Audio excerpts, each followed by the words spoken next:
Hello, boys and girls. We're back for Chapter 2 of Gifted Hands, the Ben Carson story. Thank you for coming back for another chapter. Ben felt sad about leaving his home and friends in Michigan to live in a tenement building in Boston. But it wasn't very long before he found there was definitely an upside to living with the Averys, his aunt and uncle. Their children were grown, so they had a lot of love to show two young boys. That first Christmas the Carsons lived in Boston, Ben's aunt and uncle and their mother showered them with gifts. Ben's favorite present was a chemistry set.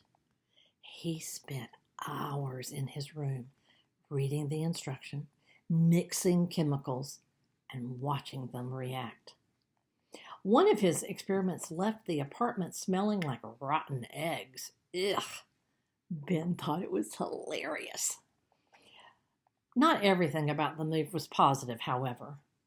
Ben hated the rats that roamed in packs in the weeds behind the apartment building.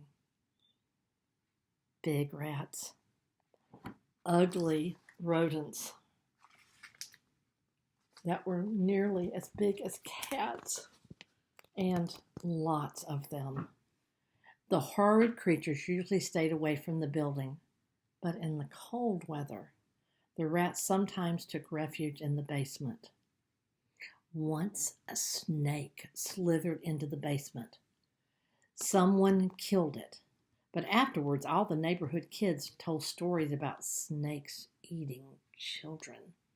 Between the rats he'd seen and the snakes he'd heard about, Ben was always afraid to go down in the basement. When they did feel the need for outdoor adventure, Ben and Curtis often played in a park not far from their apartment building. There they imagined their own mountain climbing and Wild West exploits as they scampered up and over and around large rock formations. One day, Ben climbed across the face of a rock wall on a dangerously high and narrow ledge. With one hand firmly jammed in a crack, he plastered his body against the rock as tightly as he could, slowly easing himself forward and feeling for some place, any place, to hold with his other hand. Suddenly, a chunk of the ledge gave way beneath his feet. Ben was now dangling by just one hand. He listened to the sound of the broken rock hitting the ground far below. He looked, and just one arm's length ahead, the remaining ledge looked wider and stronger. But how could he get there? He needed a new handhold to reach it. From where Ben hung, he spotted another crevice he thought he could reach with his free hand. If he could get a good grip there, he could swing himself onto that ledge. The trouble was,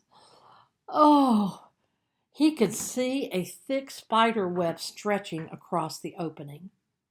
Now, Ben loved all kinds of animals. Well, almost all kinds of animals. He absolutely hated spiders.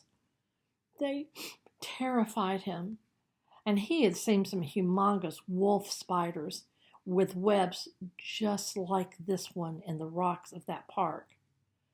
He thought, there's no way I'll stick my hand in that nest of wolf spiders.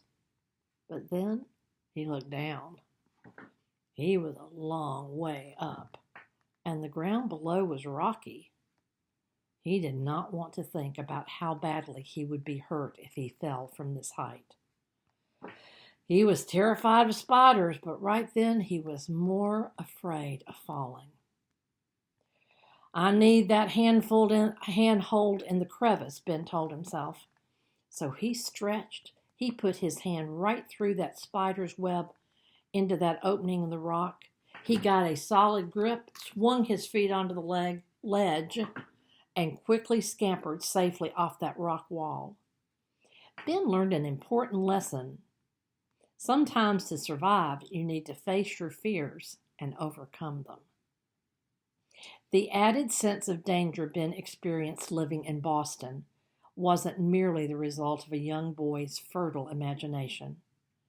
His new neighborhood was definitely rougher than the one he had left in Detroit.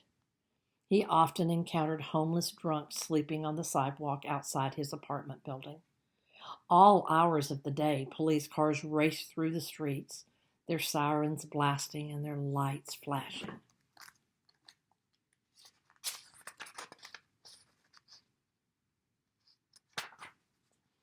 One of the Avery sons, his aunt and uncle's sons, was shot to death on those streets. Ben had liked and looked up to that young adult cousin, but in addition to feeling a terrible sadness over his cousin's senseless death, Ben realized his cousin had been associating with drug dealers, had been doing some things he shouldn't have been doing when he was killed. But that too was a valuable lesson. Ben made up his mind right then. Some things are just not worth that risk. While the Carson family lived in Boston, Ben's mother made 2 or 3 more visits to relatives for 3 or 4 weeks at a time, but Ben and Curtis never questioned why she had to leave. They trusted Aunt Jean and Uncle William to take great care of them. Ben and Curtis were usually a little bit spoiled by the time their mother returned. In Boston, just as she had in Detroit, Ben's mother worked for several well-to-do families caring for their children or cleaning their houses. Many days she left for work early in the morning before her boys went to school and didn't get home until almost bedtime. Just the same, she always took time to ask Ben and Curtis what they were doing and learning in school, no matter how tired she was or how many hours she had worked that day. Ben and his brother knew that their mother thought their education was important and that she wanted them to do well in school. And they did. Both boys did well in their classes in the small private school they attended in Boston. Ben's mother wanted her sons to learn the importance of setting goals in life. Almost every day she talked to Ben and Curtis about her own goal of saving enough money to someday move back to their house in Detroit. Sonia Carson also taught her sons the value of $1. For instance, riding on the school bus on the city bus cost 20 cents a day, the same price as a loaf of bread.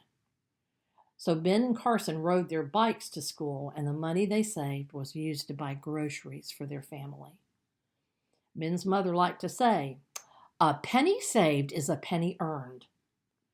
The boys learned to never be late returning a library book, and they never walked past an alley without looking to see if they could spot a bottle that they could turn in for a penny deposit. No amount of money was too small when it came to spending or saving. There were other important lessons Sonia managed to teach her sons. When Ben was reminded of one of them, the day a store clerk made the mistake of giving him too much change. Instead of a $1 bill, she handed Ben a $10 bill. Even before he walked out the door of the store, he realized the mistake. He excitedly began to fantasize. What can I do with this extra $9? But by the time he reached home, he had a knot in his stomach, the size of the fist in which he still clutched the extra money. And he was no longer feeling so great about his good fortune. He recognized the feeling that he was experiencing. It was guilt. He knew keeping the money wouldn't be right. It wouldn't be honest. And honesty was an important principle he'd learned from his mother as well as at church. Ben immediately turned around and walked back to the store, where he returned the $10 bill to the clerk and explained what had happened. She gave him the correct change, and he strode out of the store $9 poorer, but feeling on top of the world.